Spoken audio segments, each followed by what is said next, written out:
நீ பெயினுக்கு உண்டான ரெக்கவரியில நம்ம நீயை சுத்தி இருக்கக்கூடிய மசில்ஸை ஸ்ட்ரென்தன் பண்ணக்கூடிய ஆசனாஸ் பார்த்துட்டு இருக்கோம். முதலா ஒரு சேர்ல உட்காந்து பண்றது பார்த்தோமா, இப்பவும் அதே பண்ண போறோம். இப்போ வெளியே இருக்க மசில்ஸை நல்லா ஸ்ட்ரென்தன் பண்ணும். சேம் அதே மாதிரி நல்லா உங்களோட பாதம் முழுமையா பதியிற மாதிரி தரையில வச்சு முதுக ஸ்ட்ரைட்டா வச்சுங்க. நீங்களே உங்களோட 2 உள்ளங்கையும் எடுத்து உங்களோட நீக்கு வெளியே சப்போர்ட் பண்ணுங்க. சப்போர்ட் பண்ணிட்டு என்ன பண்ணணும்னா, அந்த ப்ரெஷர் கொடுத்து உங்க கையை நீங்க வெளியே தள்ளணும். பட் கை நல்லா ஸ்ட்ராங்கா வச்சுக்கணும். நீங்க தள்ளும்போது இப்படி லூஸ் விட்டுறக்கூடாது.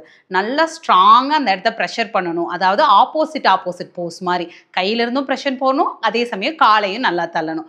உங்களுக்கு பண்ண கஷ்டமா இருந்துச்சுன்னா, யாரோ ஒருத்தங்கள வந்து நல்லா இந்த மாரி கையில சப்போர்ட் பண்ண சொல்லிட்டு, நீங்க அந்த கைய நல்லா தள்ளி குடுங்க. 10 கவுண்ட் ஸ்லோவா பண்ணுங்க. மெதுவா ரிலீஸ் ஆயிடுங்க.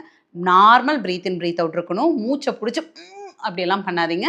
நார்மல் பிரீத் இன், பிரீத் அவுட்ல பண்ணுங்க. இந்த மாதிரி 10 கவுண்ட்ஸ்ல ஸ்டார்ட் பண்ணி ஒரு 20 கவுண்ட்ஸ் வரைக்கும் 3 ரவுண்ட்ஸ் ஆட் பண்ணுங்க. கண்டிப்பா அந்த மசில்ஸ் நல்ல ஒரு ரிலீஃப் ஆகும். ரெக்கவரியும் நல்லா ஃபாஸ்ட்டா நடக்கும்.